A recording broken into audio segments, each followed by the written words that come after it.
Welcome to part 1 of the West Yorkshire Spinners Springtime Blanket Knit Along. I am Chloe Elizabeth Birch, the designer of this blanket, and here to introduce you to part 1 and what we'll be making together. If you haven't already, you can download the free pattern on the West Yorkshire Spinners website, then you're all ready to get started. This week we'll be making the first 4 panels. Starting with the daffodil ones here, we will make 2 of these, then going on to make the 2 longer tulip panels. Each motif is created using Colorwork either by Intarsia or Fair Isle, with some sections embroidered afterwards using Swiss darning. If you aren't familiar with these, I'll be giving you a quick tutorial later in the video of how to do these techniques. First in part 1 we will work the 2 daffodil panels. The border is created in shade C. You will work a garter edge at the base and top of the panel to create the first 2 sides of the border. Once the panel is complete, you will then pick up along either side edge and do the same to finish the border. This panel is made up of 1 chart. I would recommend working the daffodils in stranded Fair Isle, using separate balls for each flower to avoid long floats between them. The centre of the daffodils are created after the panel is complete by Swiss darning. Again, if you are not familiar with any of these techniques, keep watching the video and I'll be showing you how to do them later. Next in part 1 we will work the 2 tulip panels as shown here in the blanket. This panel is made up of 2 charts which are the reverse of each other. You will start with chart 2, working up the stem section in 2 colour Fair Isle, stranding the yarn at the back of the work. Then for the flower you will be now working 3 colours at the same time. I recommend working this section in Intarsia, using small balls of each colour to avoid any long floats at the back. Then you will do the reverse for chart 3. Once the panel is complete, you will then pick up along either side edge in shade E to complete the side edges of the border. For each panel, you'll be working from a chart, like this one here for the tulip panels.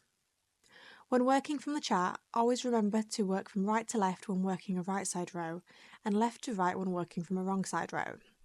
For the first row of the chart, I'm going to work an A as usual to the beginning of the colour change.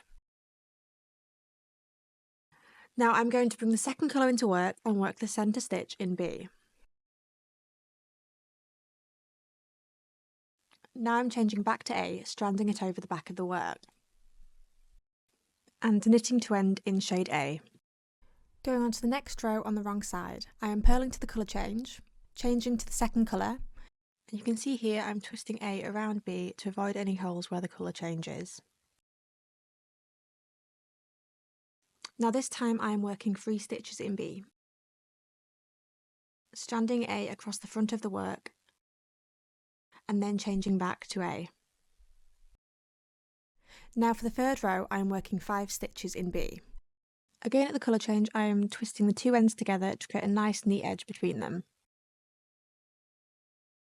Usually I like to twist my strands every 3 to 5 stitches depending on the row so I don't have a long float along the back of the work. So here I am creating a twist which will make a catch in the float at the back. Creating the twisted strand also helps with larger sections between colour repeats, to make sure you aren't making a float at the back that is too tight or loose. Now we're continuing to our next colour change and working again in shade A.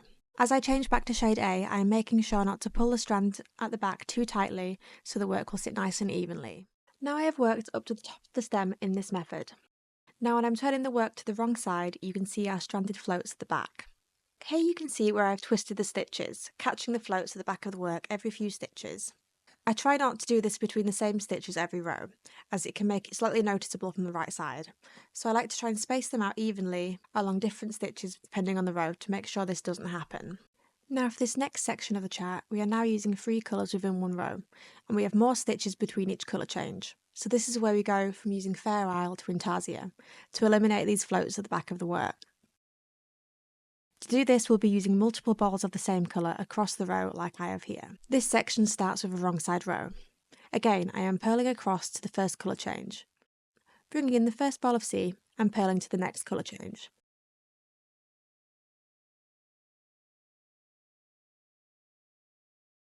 Then bringing in D and doing the same.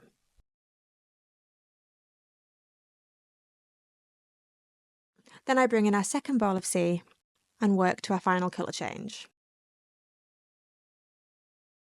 Now I'm bringing in a second ball of A and doing the same. So we have 5 balls in work at the same time. And this is our Intarsia sections all set up. Now working the second row, I am again knitting to the colour change. Now before each colour change, you want to twist the ending and beginning colour together before you start working in the next colour change. The reason we do this is to prevent holes that can sometimes appear when changing colour, and it creates a nice neat edge between the colour change. Now I'm going to continue this row working in this way, knitting up to the next colour change on the chart, twisting the two colours together, and then continuing in the next colour. Here I have worked further up the chart so you can see how the intarsia method works a bit better. From the back you can see the colour changes and where we have twisted the colours between them to create a neat edge. Now finishing this chart you can either continue in intarsia by adding another 2 balls of A into the work. Or if preferred, as the number of the stitches between the colour changes are less, you can use a mix of the two methods. Continue to use 2 balls of C, but stranding A along the back of the work. Now we have learnt our 2 colourwork techniques. We can see how these are used from the Daffodil panel. So for the stem sections I have used separate balls of B to eliminate the long strands between the 2 flowers, making sure to twist the strands every few stitches to hold them in place. Now we can go on to learn our final technique of the week, which is Swiss darning. You can see how this is marked on the chart with this V icon. When working from a chart with Swiss darn sections, you want to work these stitches in the appropriate background colour, and then you will embroider the Swiss darn afterwards. So we've now finished knitting this panel and it is time to Swiss darn the centre of the flowers. Using my tapestry needle I'm going to thread through shade D and join it to the back of the work where I want to work in my first stitch. So here you can see I'm bringing my needle through the base of this stitch at the bottom point of the V. Now I'm going to work through the top of this stitch as so. This is creating the first half of our new stitch.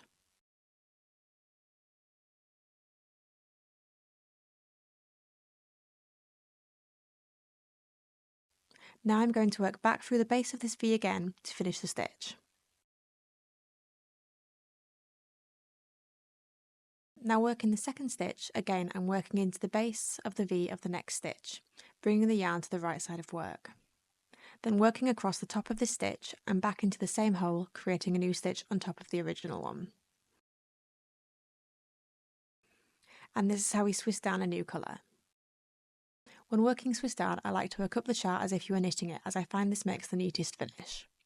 And here is our first section worked. As you can see, it has completely hidden the original colour underneath, and added a new colour section to our work.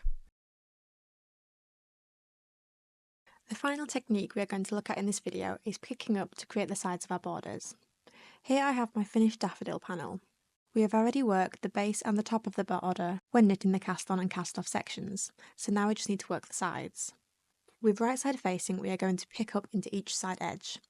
I am placing my needle through the side edge from front to back, then placing my yarn around the needle and pulling through. And here I've picked up my first stitch. I am going to pick up 1 stitch in from the edge. For each panel, the pattern will specify how many stitches you need to work down this side. A little tip here, the amount of stitches needed will be less than the amount of rows, so make sure not to work into every row and to place your stitches evenly along.